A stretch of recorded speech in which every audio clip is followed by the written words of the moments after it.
महाराजांचा असून मराठी भाषिक भक्त समाजास सहज समजावे म्हणून हिंदी भाषेतून मराठी भाषेत रूपांतरित करण्यात आलेला आहे.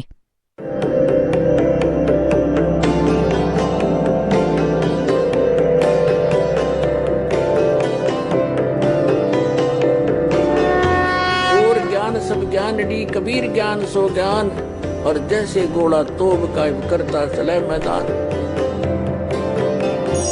जगद्गुरु तत्वदर्शी संत रामपालजी महाराजांचे अमृत वचन सर्व पवित्र धर्मांच्या व पवित्र शास्त्रांच्या आधारावर. चौथ्या अध्यायाच्या 33व्या श्लोकात सांगितलं की अर्जुन, या द्रव्यमय यज्ञाच्या तुलनेत ज्ञान यज्ञ श्रेष्ठ आहे. द्रव्य यज्ञ काय असतो? जसे बघाबघी कुठे भंडारे केले, गंगेच्या काठावर कुठे चादरी वाटल्या, काही अजून क्रिया जशा काही धर्मशाळा बनवल्या. आता काय सांगितलंय की या द्रव्य म्हणजे धनाने पैशाने होणारे जे अनुष्ठान आहे त्याची अपेक्षा ज्ञान यज्ञ श्रेष्ठ आहे. तर ज्ञान यज्ञ तत्वज्ञान म्हणजे सत्संग आहे. सत्संग हे तत्वज्ञान आहे जे सगळ्या सद्ग्रंथांना अनुकूल असेल. ते तत्वज्ञान आहे आणि ते ज्ञान परमात्माच येऊन देतात. ज्ञान अध्यात्मक यथार्थ ज्ञान परमात्मा स्वतःच येऊन प्रदान करतात. बाकी तर जीवसंज्ञेचे प्राणी आहेत, जीवसंज्ञेत आहेत, ते आपले आपले अनुभव अटकळ लावतात. परंतु यथार्थ ज्ञान परमात्माच सांगू शकतो. आपल्याद्वारा रचलेल्या सृष्टीला स्वतःच तो ठीक ठीक विस्ताराने सांगतो, असे वेदात प्रमाण आहे. तर हे तत्वज्ञान आहे जे सच्चिदानंद घनब्रह्म म्हणजे पूर्ण परमात्मा कबीर देव यांनी आपल्या कबीर वाणीमध्ये जे ज्ञान सांगितले आहे ते तत्वज्ञान आहे. गीता ज्ञानदाता 4थ्या अध्यायाच्या 34व्या श्लोकात म्हणतात की अर्जुन, त्या तत्वज्ञानाला जी सच्चिदानंद घनब्रह्मची वाणी आहे म्हणजे त्या परमात्म्याद्वारे सांगितलं गेलेलं ते तत्वज्ञान आहे, त्याला तू तत्वदर्शी संतांकडे जाऊनच समज. त्यांना दंडवत प्रणाम केल्याने, कपट सोडून त्यांची सेवा केल्याने तो तत्वदर्शी संत तुला परमात्म तत्वाचं ज्ञान देईल. याने हे सिद्ध झालं की गीता ज्ञानदाता सुद्धा त्या तत्वज्ञानाला अपरिचित आहे. अन्यथा हे सांगायची आवश्यकता नव्हती की त्या ज्ञानाला तू तत्वदर्शी संतांकडे जाऊन समज. जेव्हा गीताजींचे 18 अध्याय सांगितले तर एक अध्याय अजून सांगितला असता जर त्याला ज्ञान असतं तर. त्याला ज्ञान नाही. तर पुण्यात्म्यांनो, 15व्या अध्यायाच्या एका मंत्रात म्हणजे एका श्लोकात गीताजींच्या त्या तत्वदर्शी संताची ओळख सांगितली आहे की उलट्या लटकलेल्या संसाररूपी वृक्षाला जो संत विस्ताराने जाणतो, हा उलटा लटकलेला एक पिंपळाचा वृक्ष, संसाररूपी पिंपळाचा वृक्ष तू जाण अर्जुन. वरती मुळे आहेत, खाली तिन्ही गुणरूपी फांद्या आहेत. आणि जो संत या उलट्या लटकलेल्या संसाररूपी वृक्षाच्या सर्व विभागांना सांगेल, सवेदवित, ते तत्वदर्शी संत आहेत. पुण्यात्म्यांनो, जोपर्यंत सत्संग नाही मिळणार या प्राण्याला, तोपर्यंत तो असाच या जन्म आणि मृत्यूच्या दीर्घ आजाराने ग्रस्त राहील. आणि सत्संग फक्त परमात्माच सांगू शकतो. तो परमात्मा 600 वर्षांपूर्वी येऊन आम्हाला सत्संग सांगत असत, ज्ञान देत असत. त्या आपल्या अमृतवाणीने, सच्चिदानंद घनब्रह्मांच्या वाणीने. तर त्याला त्यावेळी आपण स्वीकार नाही करू शकलो कारण आपण अशिक्षित होतो. आणि जो एक ब्राह्मण वर्ग शिक्षणाचा अधिकारी होता, त्यांची बुद्धी तिथपर्यंत पोहोचू नाही शकली, कारण ते काळ भगवानाने प्रेरित राहिले आणि परमात्म्याचा विरोध केला, हे सांगून की कबीर अशिक्षित आहे, हा संस्कृत भाषा नाही जाणत, हा उलटसुलट बोलत आहे, हा खोटं बोलत आहे. परमात्मा सांगत असत, गुण तीनों की भक्ति में ये भूल पड़ो संसार, कहें कबीर निज नाम बिना कैसे उतरो पार. तीन देव की जो करते भक्ति, उनकी कदे ना होवे मुक्ति. आजपासून जवळजवळ 600 वर्षांपूर्वी हे शब्द बोलणं की 3 देवता ब्रह्मा विष्णू महेशजींची जे भक्ती करतात त्यांना कधी मोक्ष नाही मिळू शकत.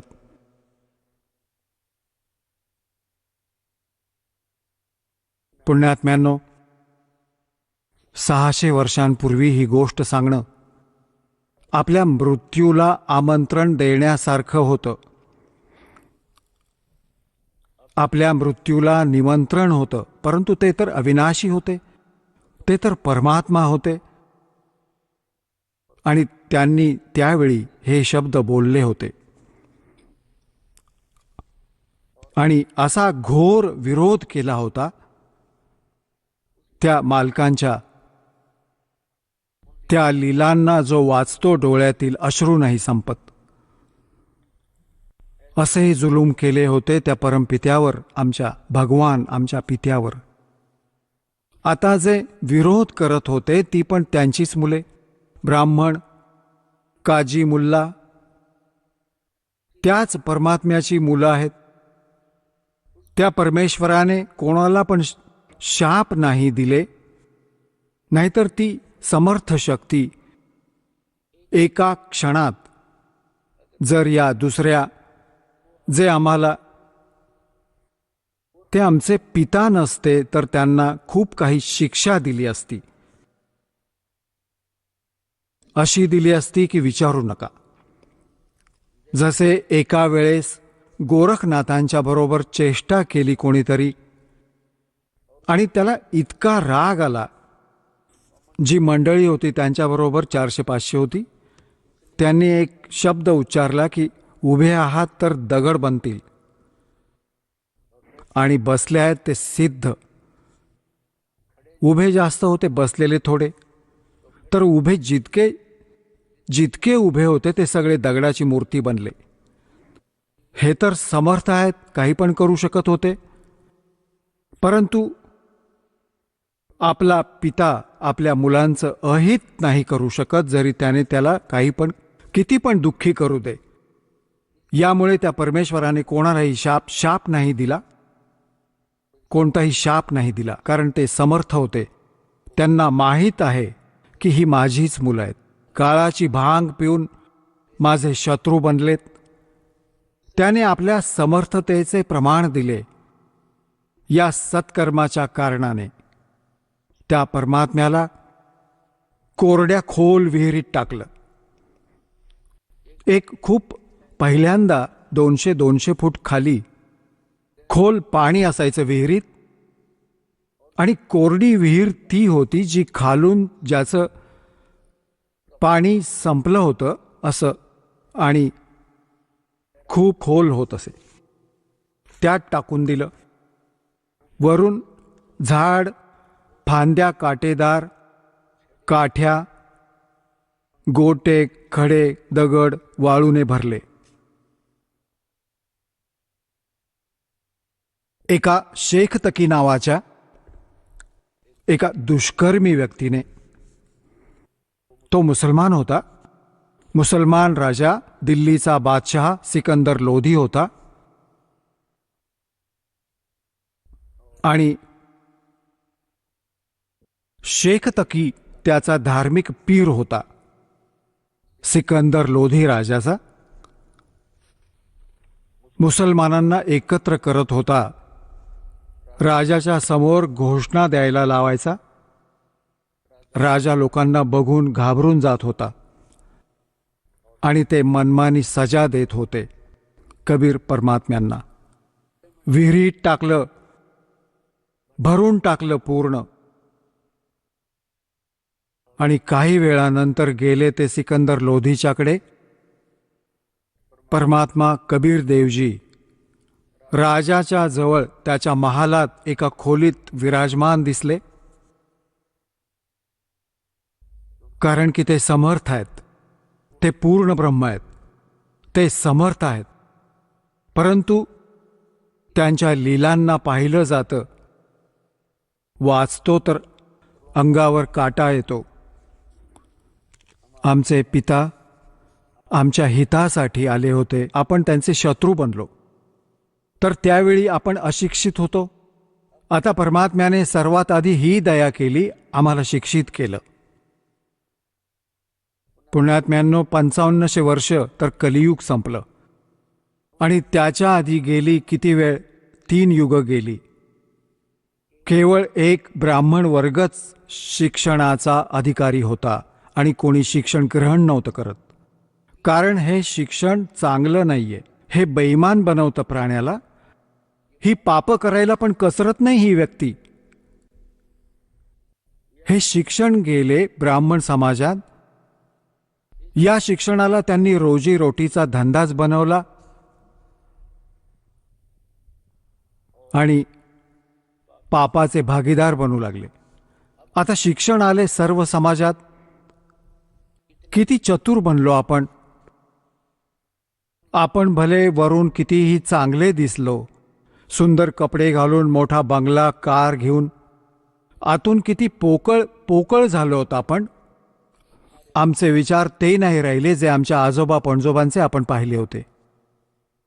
किती माणुसकी होती त्यांच्यात. आता पुण्यात्म्यांनो,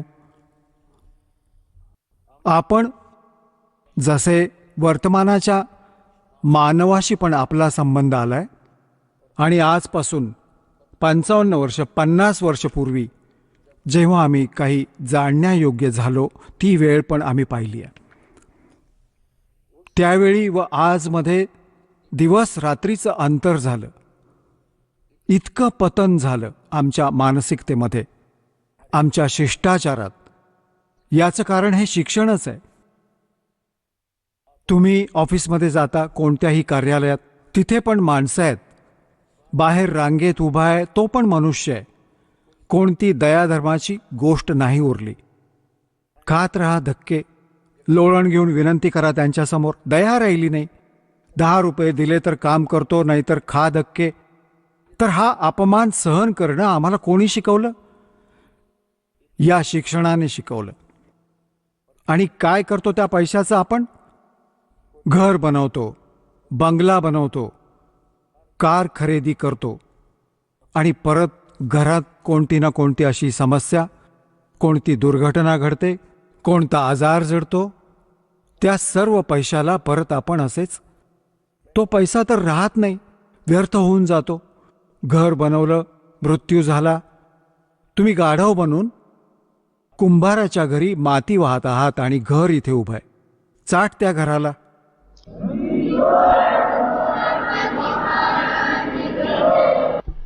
तर पुण्यात्म्यानो, या ज्ञानाने आपण या मायेपासून दूर होऊ. कारण ही माया शत्रू आहे आपली. आणि या मायेचा आपण उपयोग कुठे करतो? आपण परंपरा चुकीच्या बनवल्या. विवाह करताना पूर्ण नाटक करून बसतो.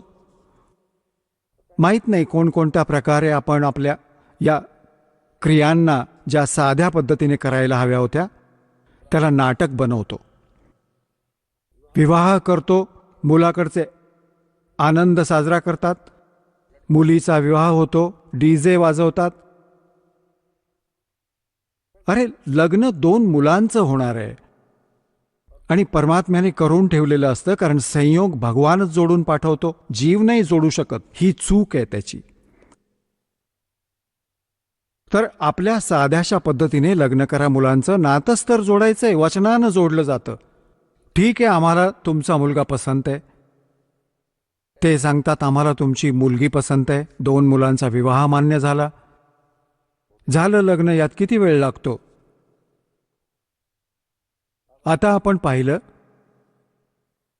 वर्तमानपत्रात वाचलं, पहिल्या दिवशी डीजे वाजवत होते, मुलाचं लग्न होतं, बहिणी पण नाचत होत्या, आई पण नाचत होती, गल्लीत उभं राहून आता सगळे कळवातण्या झालो आपण, माणुसकी विसरलो पूर्णतः. पुढच्या दिवशी काय झालं की विवाहासाठी जात होती वरात, रस्त्यात नवरदेव असलेली गाडी आपटली एका ट्रेलरवर. नवरदेव मेला, बरोबर बसलेले होते 6-7, ते पण मेले. पहिल्या दिवशी तर आनंद साजरा करत होते, दुसऱ्या दिवशी डोकं आपटून रडतायत. तर या काळाच्या लोकात आणि आपण बकवास करतो. यासाठी करतोय की आपण भांग प्यायली आहे, नशा झाली आपल्याला. नशा उतरली की ही गोष्ट जसे आपल्याला शत्रू समान दिसू लागतील, जे नाटक आपण करतो. एका वेळेस नानक साहेबजींकडे भक्त कोणी व्यक्ती गेली होती आणि म्हटले, महाराजजी तुम्ही असे राहता कुठे हरवल्यासारखे, तुम्ही कधी खुश नाही दिसत, तुमचा चेहरा असा असतो जसे महान दुःखी प्राणी आहात, आणि तुम्ही तर महापुरुष आहात, तुम्हाला कोणता ताण आहे. तेव्हा नानक साहेबजींनी सांगितलं की ना जाने काल की कर डारे और किस विध ढल जा पासावे और जिन्ना ते सरते मौत खुड़क दी उन्हानो केडा हासावे. आता नाही माहीत इथं कधी कोणती वीज पडेल.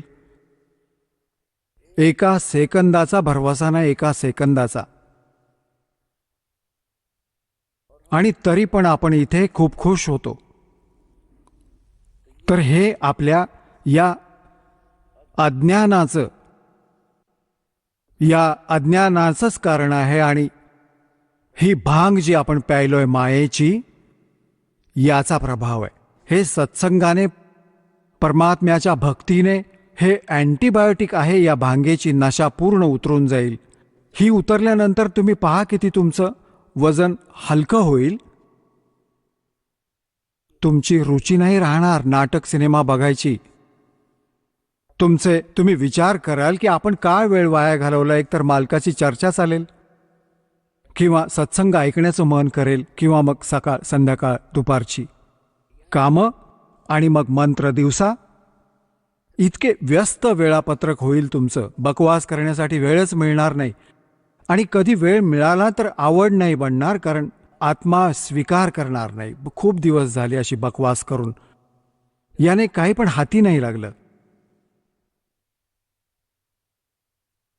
तर पुण्यात्म्यांनो, आपण आपल्या डोक्यावरच आपणच खूप ओझं बनवून ठेवलंय. सर्वात पहिलं तर आपण या विवाहावर खर्च पूर्णतः बंद करायला पाहिजे. मग आपण घर बनवतो, साधं घर बनवा. ठीक आहे, ज्याच्याकडे 2 पैसे आहेत त्याने पण आपल्या हिशोबानेच घर बनवावं, उगाच देखावा करू नये. तर त्यामुळे आपल्याला भक्तीत जास्त वेळ मिळेल, आपला ताण संपून जाईल. आता जसे आपण सण साजरे करतो, हे जोपर्यंत ज्ञान नव्हतं तोपर्यंत आपण काही पण साजरे करत होतो. आता ज्ञान मिळालं, काही आवड नाही राहिली. एक व्यक्ती, तिने नाम घेतलं आणि खूप दुःखी परिवार सगळा, आणि त्यांना सांगितलं, पण भावा असं असं नका करू, हे सण वगैरे जे तुम्ही बनवता, साजरे करता, हे नका करू. कसे? आता आपण काय करतो, औपचारिकता करतो. कोणता पण सण येतो, ती औपचारिकता बनवली की इतके कपडे आणि इतकी मिठाई, इतके स्वादिष्ट रसगुल्ले, हे पोहोचवायचे. ते इकडून तिकडे घेऊन चालले, ते तिकडून इकडे घेऊन आले, आणि ते कपडे असेच पडून राहिले, कोणी घालत नाही. काय फायदा झाला? एक मूल असतं, 4 आत्या आहे त्या 4ही घेऊन आल्या, झबले 6-6, आणि 6 महिन्यांनंतर ते मूल मोठं होतं आणि कपडे घालण्यायोग्य राहत नाहीत, फेकावे लागले. काय फायदा अशा फालतू गोष्टींचा? तर अशा प्रकारे आपण या सर्व क्रियांना या ज्ञान विचारांनी समजून मग यापासून दूर हटायचंय. आणि ज्ञानाशिवाय तर आपण तीच ओढत आहोत, ते नाही करायचं परत आपल्याला. आपण बालक नाही राहिलो आता, कारण ज्ञान झालं आपल्याला, परमात्म्याचं नाव मिळालं, इथली माहिती मिळाली की काय स्थिती आहे. तर अशा प्रकारे आपल्याला या क्रियांपासून परत फिरायचं आहे. परत नानक साहेबजींना विचारलं की हे भगवान, की काय आपण कधी खुश नाही होत?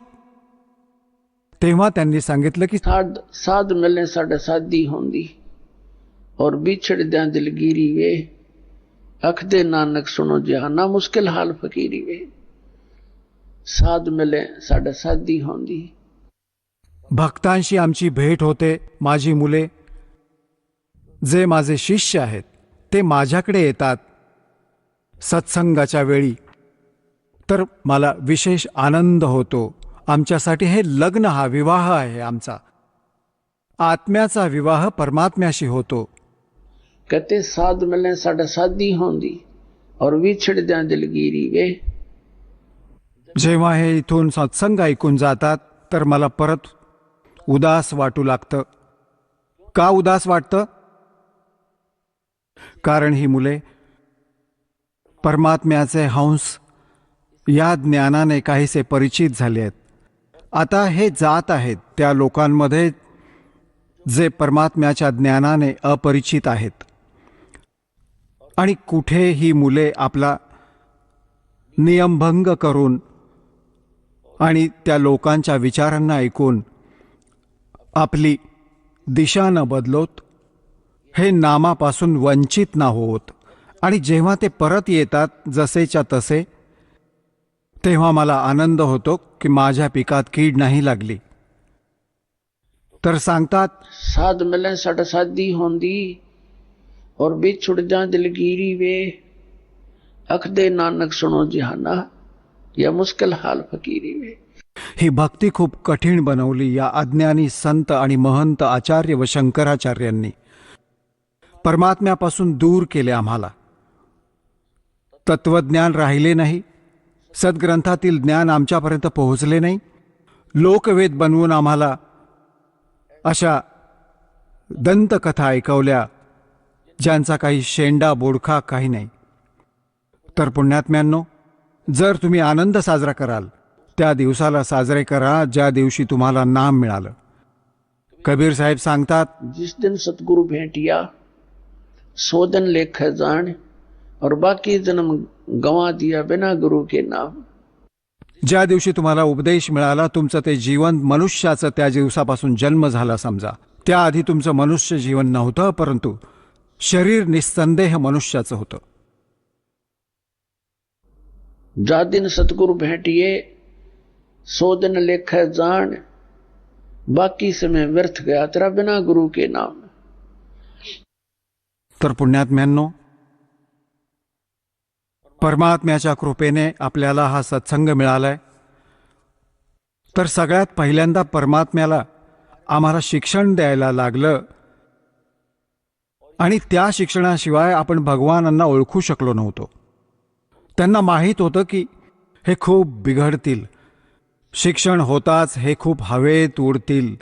वैज्ञानिक गर्विष्ठ झाले, बनून परमात्मा देवाने दिलेल्या साहित्यावर अनुसंधान करून हे भगवानापासून दूर अजून करायला लागले. आणि तुम्ही पण होऊ लागलात. कुठे भगवान नाहीये, एक विश्वनियम आहे, एक मूलद्रव्य शोधलंय, त्यापासून सगळं काही बनतं. ते मूलद्रव्य कोणी बनवलं? या वैज्ञानिकांनी बनवलं. परमात्म्याच्या साहित्यावर बकवास करतात. जर 2 वर्ष पाऊस नाही झाला ना, तर हे वैज्ञानिक पण त्यांची सर्व उपकरणं असेच पडून पडून सडतील, जळतील, गंज चढेल त्यावर. भगवानाच्या कृपेला विसरवलं.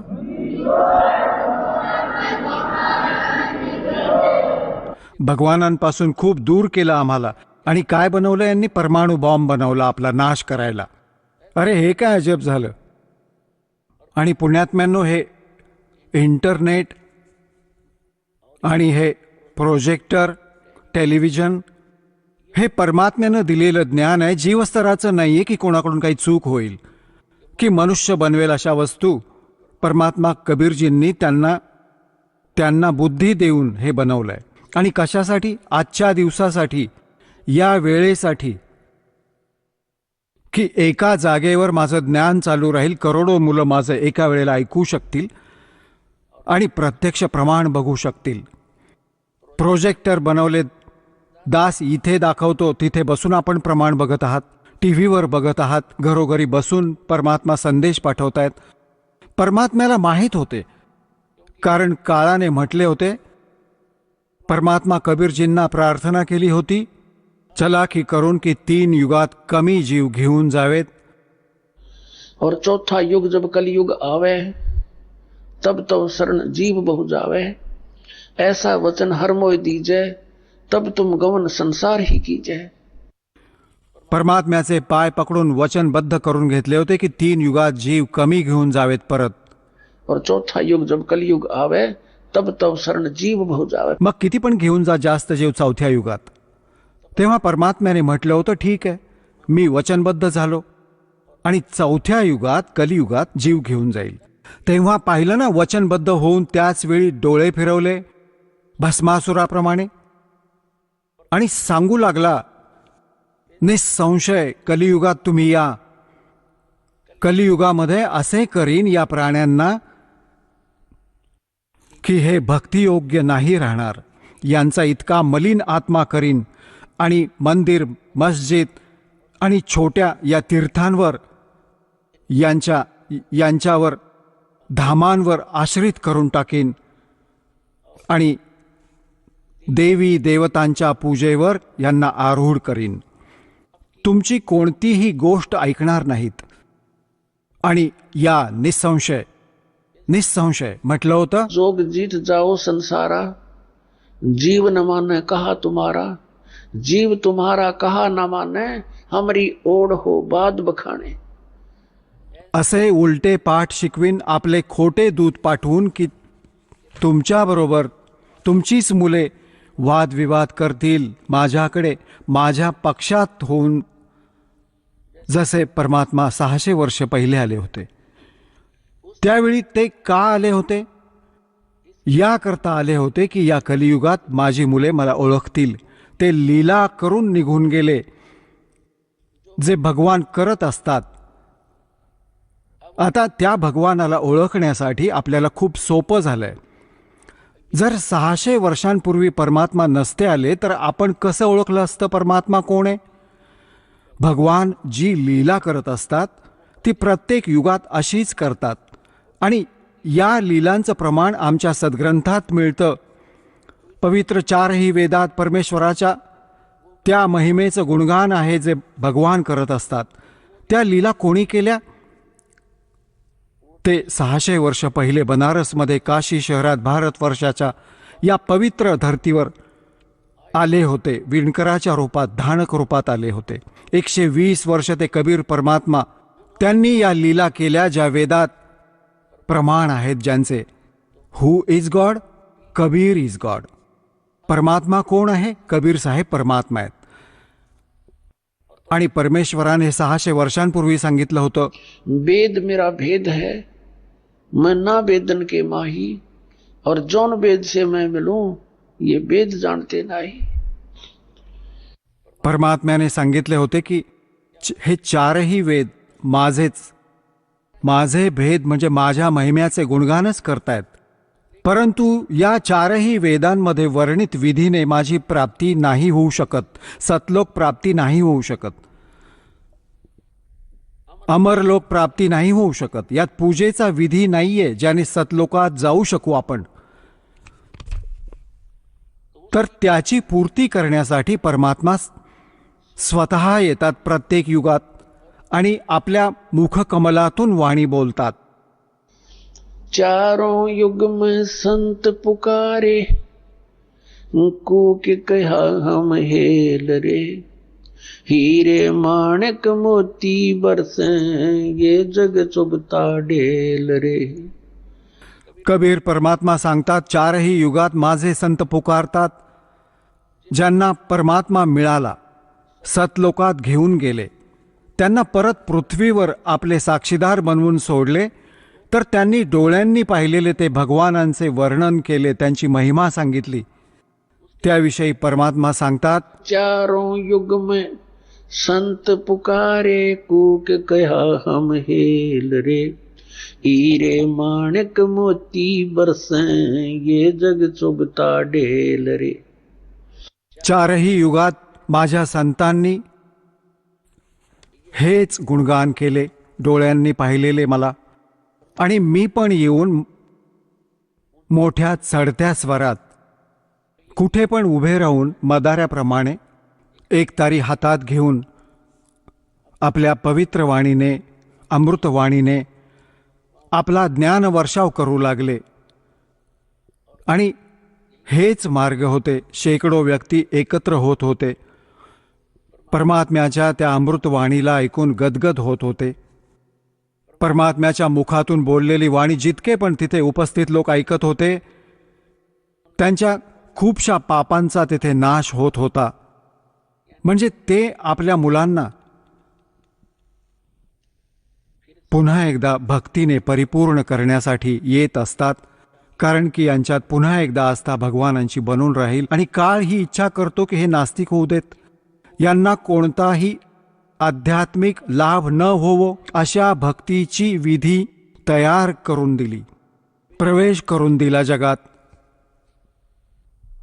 आणि परमात्म्यामुळे मिळणारा लाभ समाप्त झाल्याच्या कारणाने आपण नास्तिकतेकडे चालू लागलो, विकारांकडे चालू लागलो, हे वाईट करू लागलो, लाच घेऊ लागलो, कारण की आपण आपल्या समजुतीने धनवान बनण्याची कुचेष्टा करू लागलो.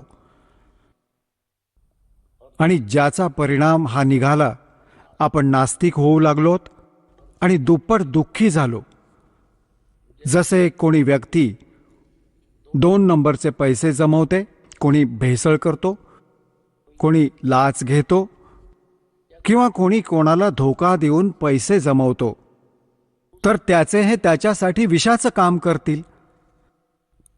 आता एक व्यक्ती सांगत होती, त्याचा एकुलता एक मुलगा आजारी पडला. पहिलं तर तो आपल्या स्थानिक डॉक्टरांना दाखवत राहिला, कधी बरं वाटे कधी नाही. परत असेच संत साधू संतांच्या फेऱ्यात पडले.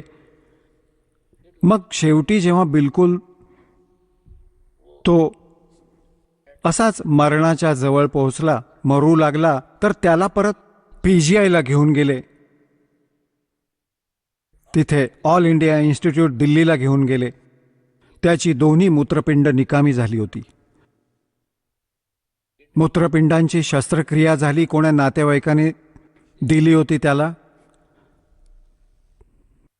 ते तर मग काय झालं की तो मुलगा बरा झाला. पैसे लागले जवळजवळ 3 लाखांपेक्षा जास्त. आजपासून जवळजवळ 30-35 वर्षांपूर्वीची गोष्ट आहे. तर त्यावेळी 3 लाखची किंमत, आजचे तर 30 लाख, आणि त्यावेळचे 3 लाख, इतकं हे होतं अंतर आता. आणि त्यावेळी पैशाची जी किंमत होती, तर याने काय सांगितलं की माझा मुलगा बरा झाला आणि पैसा इतका लागला की कर्ज झालं. लग्न विवाहाची तयारी करून ठेवली होती. विवाहाच्या काही वेळ आधीच दुर्घटना म्हणजे बस अपघातात मृत्यू झाला. आता ही सत्संग ऐकून डोळ्यातील अश्रू सुकत नव्हते त्या व्यक्तीचे, आणि स्वतःला दोष देत होती की मला तर थोडी शिक्षा मिळाली भगवान, मी इतका नीच व्यक्ती होतो. आपल्या मुलाला सुखी करण्यासाठी, त्याला गाडी आणि बंगल्यात बघण्यासाठी मी इतक्या अशा चुका केल्या की आता माझं काळीज हेलावलं जातं. 2 लाख रुपये कमावले असतील 5-10 वर्षामध्ये, 2 नंबरचं काम करून. 2 नंबरचं काम काय होतं की त्यावेळी ही कॅसेट, हे टेप चालत होते, टेप रेकॉर्डर चालत होते, आणि त्याची जी रिबीन होती ती कॅसेट, तो म्हणत होता मला 2 रुपयात पडत होती. सर्व होलसेल भावाने वजनावर आणत होतो. तिथे बनवून खोटी आणि ओरिजिनल कव्हरमध्ये भरत होतो. मला 2 रुपयात पडत होते सर्व आणि मी 32 रुपयांमध्ये विकत होतो. आणि ती लवकर तुटत होती. माझ्याकडे यायचे, मी फेकत होतो. मी काय करू? आणि आज मला त्याची योग्य शिक्षा मिळाली. आता पुण्यात्म्यांनो, आता त्याला सांगितलं, सत्संगात सांगितलं जातं की जो पैसा आपण 2 नंबरने कमावला तो तर राहिला नाही. तुमच्याजवळ काय राहिलं? ते पाप राहिलं जे तुम्ही भोगणं अजून बाकी आहे. आणि पैसा तर गेला. तर पुण्यात्म्यांनो, जेव्हा तुम्हाला ज्ञान होईल, या कोण्या बालकांनी सांगितलेली गोष्ट नाहीये. हे गॉड गिव्हन, परमात्म्याने दिलेलं विधान आहे. त्यांनी सांगितलेलं ज्ञान आहे. हे कोणा डोंभाटाचं गीत नाहीये. कोणी स्वार्थीपणाने गाऊन ठेवले असतील. परमार्थी परमात्म्याने सत्पुरुष कबीर साहेबांनी येऊन हे विधान सांगितले की मुलांनो, तुम्ही विष खाणं सोडून द्या जर इथे पण सुखी राहू इच्छिता जोपर्यंत तुमचं जीवन बाकी आहे.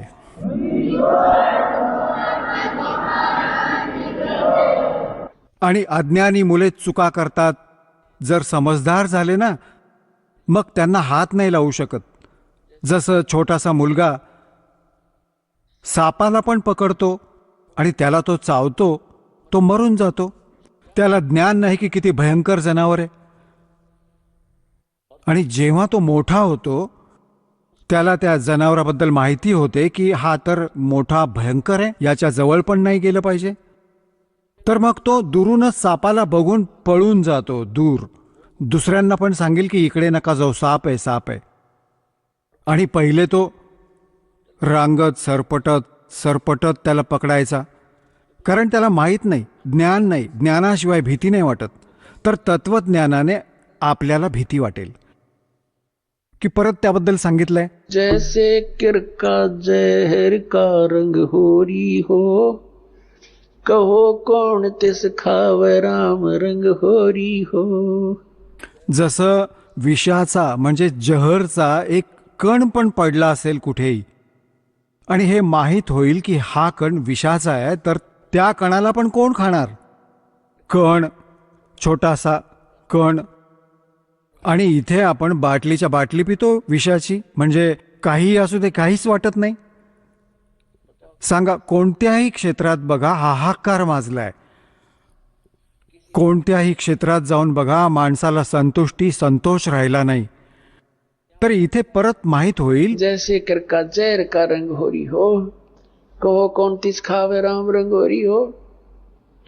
म्हणजे आपण धन साठवतो आनंद साजरा करायला, तर परमात्मा सांगतात आनंद तर तुम्हाला परमात्म्याच्या रंगात रंगल्यानंतर हा आनंद होईल. होळी होईल, होळी होईल. तुमची खरी होळी तेव्हा होईल आणि रोज होईल तुमचा होळीचा सण. या प्रकारे हे ज्ञान झाल्याने पुण्यात्म्यांनो, आपण खूप साऱ्या पापांपासून असेच वाचू शकू आणि मग परमात्मा प्राप्त करू. तर पुण्यात्म्यांनो, प्रसंग चालू आहे की परमात्म्याची भक्ती न करण्याने मानव किती दुःखी होत आहे.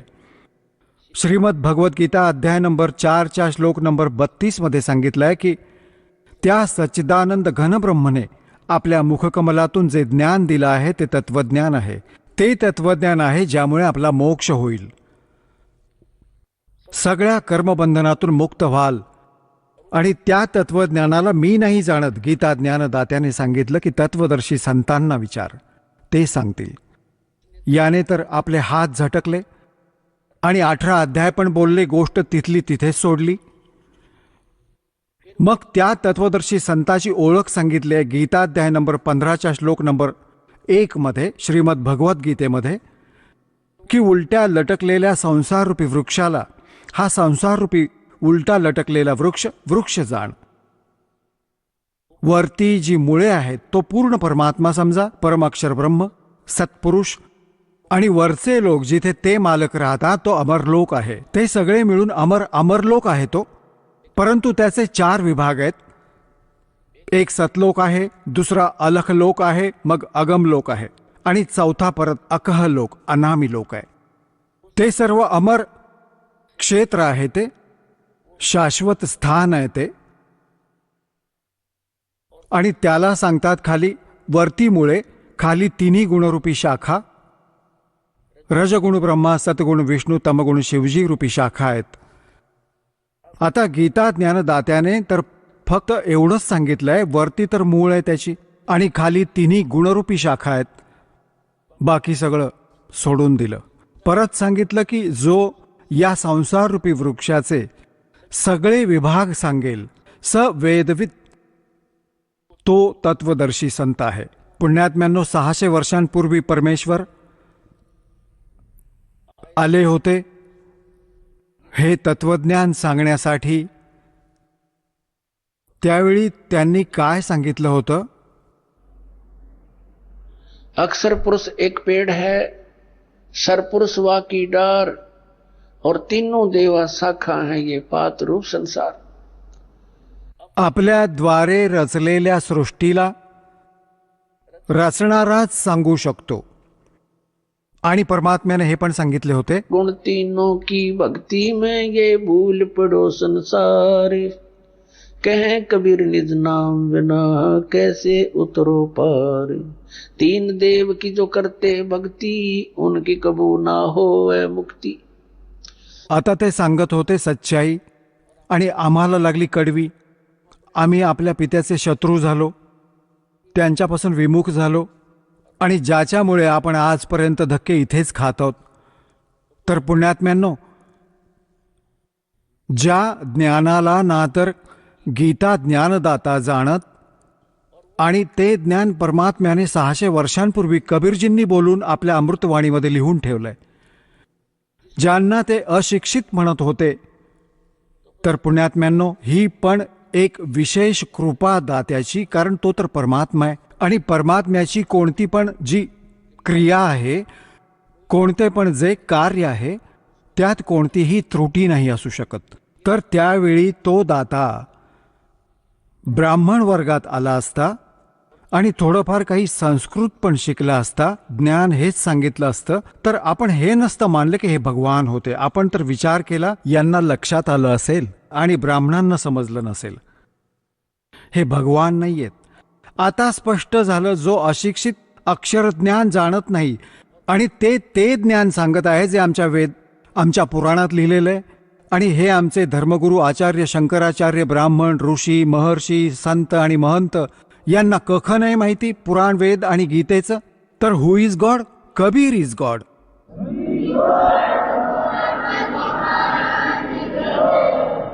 आता श्रीमद भगवत गीता अध्याय नंबर 15चा श्लोक नंबर 1 समजायला सोपा जाईल. पहिलं चित्र पहा. हा आहे उलटा लटकलेला संसाररूपी वृक्ष.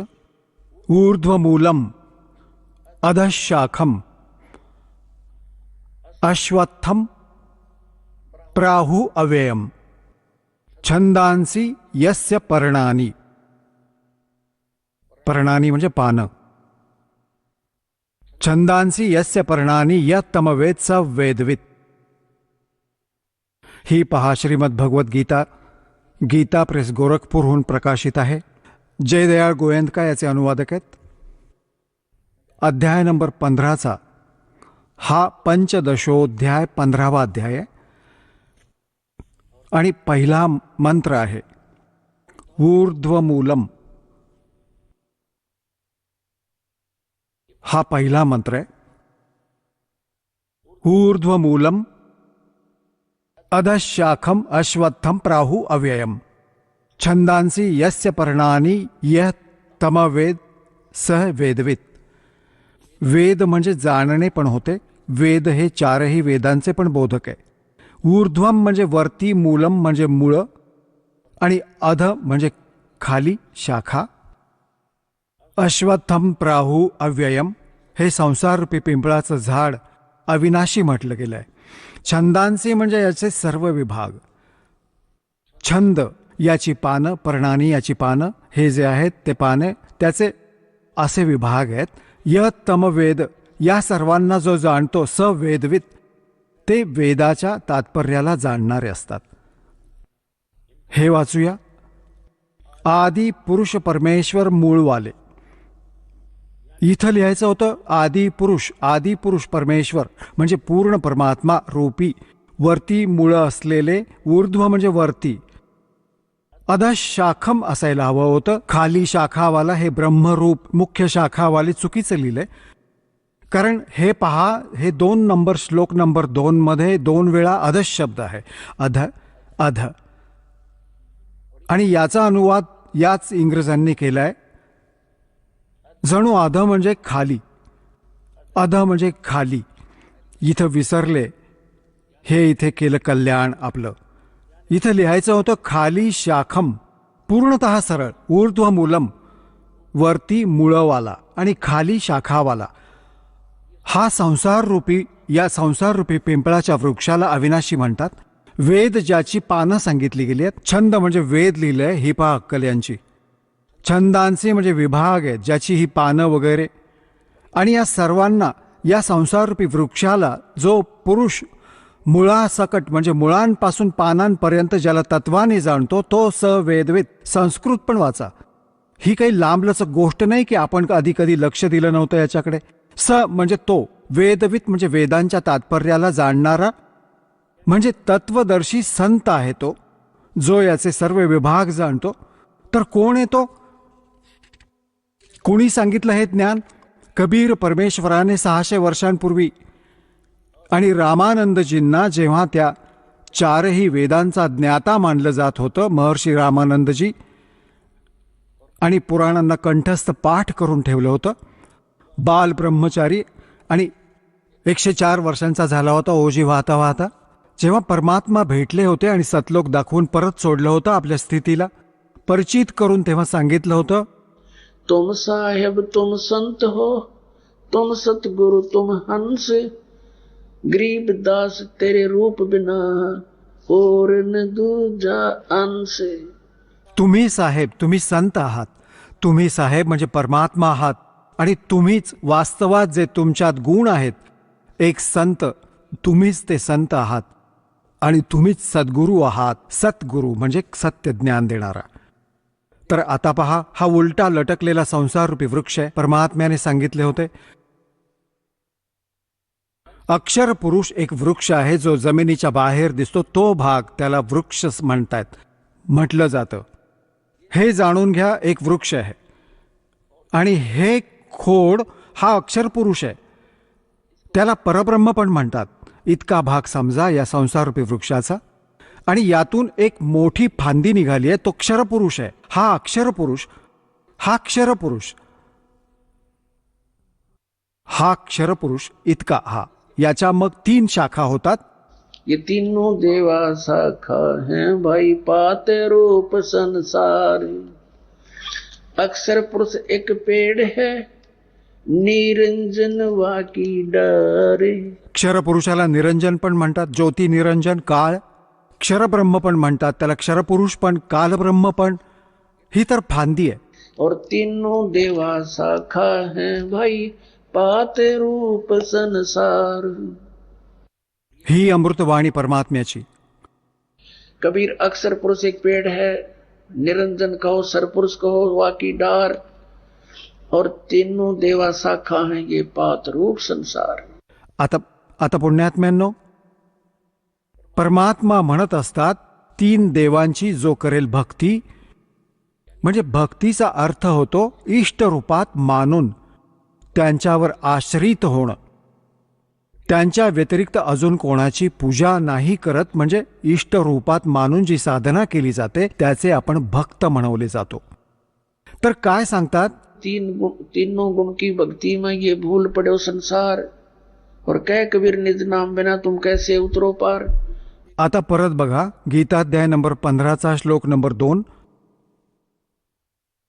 15चा आणि श्लोक नंबर 2 मध्ये म्हटलंय, ज्या संसाराची 3 गुणरूप पाण्यामुळे वाढलेली नाहीये, 3 गुणरूप शाखा, विषय प्रवाला शाखा, संस्कृत पण वाचूया, विषय प्रवाला शाखा, म्हणजे हे विषय भोग रूप कोंभरूपी देव मनुष्य तिर्यक इत्यादी योनिरूपी शाखा नाही. विषय विकारांच्या शाखा आहेत. तिन्ही रजगुण ब्रह्मा, सद्गुण विष्णू, तमगुण शिवजी. खाली व वरती पसरलेली आहेत, सर्वत्र नाहीये. हे ऊर्ध्व म्हणजे वर आणि अधम म्हणजे खाली पसरलेली आहे. आणि मनुष्य लोकात कर्मानुबंधिनी म्हणजे कर्माच्या अनुसार बांधणारी, जसे ज्याने कर्म केले आहे इतकेच फळ देतात, हे बांधून ठेवतात या तिन्ही देवता. हे याची आहे मुख्य मुळं आहेत. ही संसाररूपी वृक्षाची मुळं नाहीत. आपल्याला इथे बांधून ठेवतात, कर्माप्रमाणे बांधून ठेवायचे हे मूळ कारण आहे. हे ब्रह्मा विष्णू महेश हे खाली व वरती व्यापून असतात, सगळीकडे नाही. आता तिसऱ्यात काय सांगितलंय की ह्या संसार वृक्षाचे स्वरूप जसे सांगितले गेले आहे तसे इथे विचार काळात गीता ज्ञानदाता सांगतो, जसं त्याच्या विषयात जाणकार सांगतात तो इथे नाही मिळत.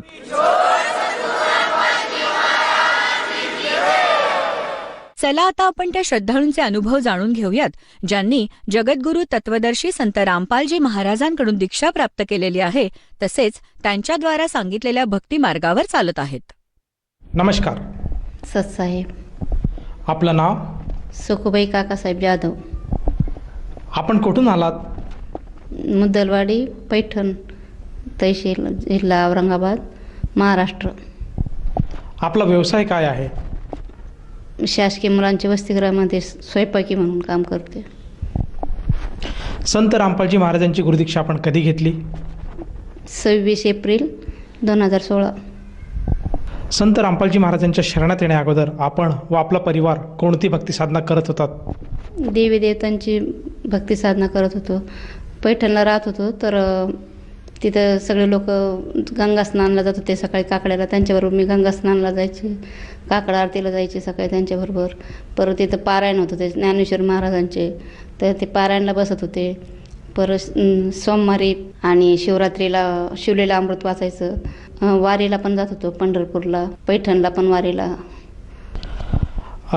जसं तुम्ही सांगत आहात की आपण महाराष्ट्रामध्ये जी काही प्रचलित भक्ती साधना आहे ती भक्तिविधी आपण करत होतात, जसे की वाऱ्या करणे, मंदिरात जाणे, देवीदेवतांची पूजा करणे, व्रतवैकल्य करणे. तर मला असं विचारायचं आहे की या भक्ती साधना व्यतिरिक्त आपण अन्य कोणी साधू संतांकडनं गुरुउपदेश, नामदीक्षा किंवा एखाद्या पंथाची आपण संघटित होता का, किंवा त्या पंथाकडनं आपण नामोपदेश घेतला होता का? हो, ओम शांतीमध्ये 1 वर्ष त्यांची मुरली वगैरे वाचणं, ते गुरुवारी त्यांचे ते प्रसाद वगैरे राहायचं, ते ऐकायला वगैरे जात होते मी. जसं तुम्ही सांगत आहात की आपण ओम शांती या पंथाशी सुद्धा निगडीत होतात, यांच्याकडनं सुद्धा आपण भक्तिविधी समजून घेतली होती आणि त्यांच्या मार्गावर सुद्धा आपण चालत होतात. तर मला असं विचारायचं आहे की आपण संत रामपालजी महाराजांच्या मार्गाकडे कशा वळालात, किंवा संत रामपालजी महाराजांची ज्ञान, त्यांचा जो मार्ग आहे याबद्दल आपल्याला माहिती कशी कळाली? मी जास्त आजारी होते सर. माझं वजन फक्त 34 किलो झालं होतं. मी 10 पावलेसुद्धा चालू शकत नव्हते. पण एका महिने संत रामपालजी महाराजांची दीक्षा घेतलेली. 1 महिने मला सांगितलं की तुम्ही हे कार्यक्रम येतं संत रामपालजी महाराजांचे, ते तुम्ही ऐका, नामदीक्षा घ्या, तुम्हाला किती फरक पडतो ते बघा. आणि त्यांनी एक ज्ञानगंगा पुस्तक पण दिलं सर मला, ते पण वाचलं मी. तेव्हा तर मला ते माहीत पण नव्हतं नाम केंद्र कुठे आहे. त्यांनी फोनवरच तिकडून सांगायचे आणि मी त्या पद्धतीने रिक्षावाल्याला सांगून मग ते नामदीक्षा जालन्याला नामदीक्षा घेतली. जसं तुम्ही सांगत आहात की आपल्याला एका भगिनीकडून संत रामपालजी महाराजांच्या ज्ञानाबद्दल माहिती मिळाली, त्याचप्रमाणे आपण ज्ञानगंगा हे पुस्तकसुद्धा वाचलेलं आहे, त्यातनंसुद्धा आपल्याला माहिती मिळाली संत रामपालजी महाराजांच्या ज्ञानाबद्दल, आणि ते ज्ञान आपल्याला पटलं म्हणून आपण त्यांच्याकडनं अनुग्रह घेतला किंवा गुरुमंत्र घेतला. तर या गुरुमंत्रामुळे आणि या सद्भक्तीमुळे आपल्याला आपल्या जीवनामध्ये काय काय अनुभव आलेत? अनुभव तर भरपूर आले सर, पण एक अनुभव सगळ्यात मोठा की मी ड्युटीला जाते सकाळी, आई मटकी विकायला जात होती आणि रात्री दूध आलं होतं, ते दुधामध्ये पाल पडली होती. ते आम्ही रात्री खाल्लं आणि सकाळी पण चहा करून पिलो आणि मी ड्युटीला गेली, आई मटकी विकायला गेली आणि तिथून आल्यावर परत ती दूध चहा करायसाठी बघायला लागली. त्याच्यात माझी पाल खूप मोठी अशी फुगलेली होती. तिला वाटलं लोकांनी विश्वास ठेवणार नाही जर दाखवलं नाही. मी तर शेजारी भाभी राहत होते, त्यांना दाखवलं. त्यांनी तुम्हाला चक्कर पण नाही आली, मळ पण तुम्हाला भगवान बहुत बडा आहे असं ती म्हटली. तुम्ही वाचू शकला नसतं म्हणे, एवढी मोठी पाल तुम्ही फुगली आणि त्यात मेली तरी पण तुम्ही ते खाल्लं म्हणे दूध.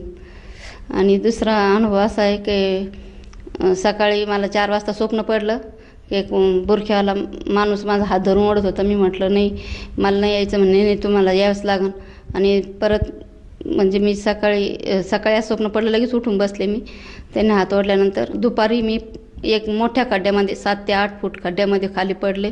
तर फक्त माझ्या पायाला गुडघ्याला थोडंसं असं हड्डी सरकल्यासारखी झाली. पण जर मी आज शरणात नसते तर माझं काहीच नसतं राहिलं, कारण इतक्या वरतून पडणं म्हणजे काही जोक नाही आहे. परत मला म्हणजे दुसरीकडं जर समजा मी शरणात नसते, माझं ते पायाचं ऑपरेशन वगैरे करावं लागलं असतं. मी फक्त साध्या गोळ्या खाल्ल्यानेच माझा तो पाय नीट झाला आणि आता मी सध्याला तुमच्यासमोर उभी पण आहे.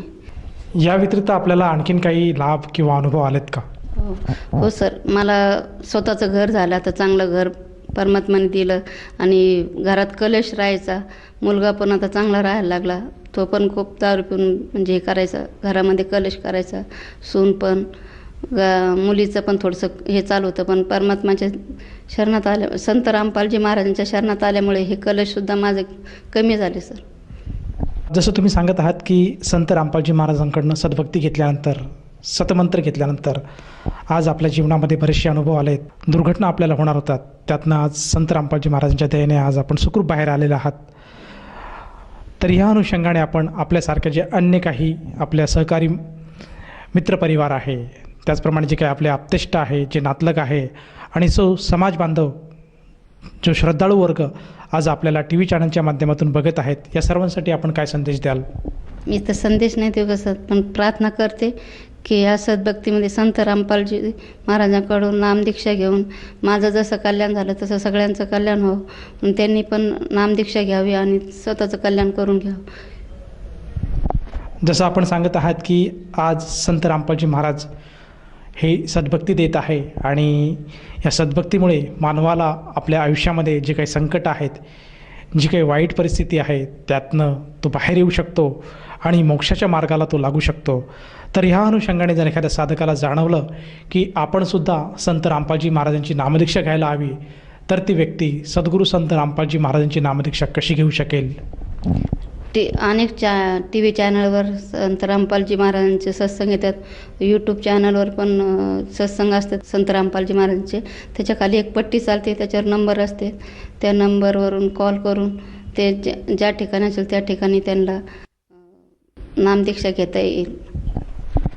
ताई, जसं आपण सांगत आहात की आज संत रामपालजी महाराजांच्या दयेने महाराष्ट्रामध्ये प्रत्येक जिल्ह्यामध्ये नामदान केंद्राची सुविधा उपलब्ध आहे आणि आपल्या टी व्ही चॅनलच्या स्क्रोल बारवर जे काही मोबाईल नंबर आज फ्लॅश होत आहेत, त्या कुठल्याही एखाद्या मोबाईल नंबरवर साधकाने संपर्क साधला तर त्याला जवळच्या नामदान केंद्राची माहिती मिळेल आणि तेथे जाऊन ती व्यक्ती संत रामपालजी महाराजांची नामदीक्षा घेऊ शकेल. परंतु मला असं विचारायचं आहे की या नामदीक्षेसाठी त्या साधकाला किती खर्च येतो? साधकाला 1 रुपयाही खर्च येणार नाही. नामदीक्षा फ्री दिल्या जाते. धन्यवाद. सच आहे.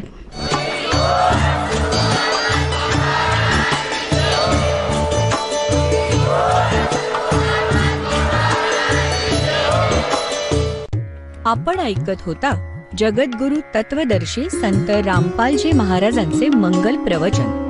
निःशुल्क नामदीक्षा प्राप्त करण्यासाठी आणि अधिक माहितीसाठी संपर्क करा 7030303951 7030303952. आमची वेबसाईट आहे www.jagadgururampalji.org.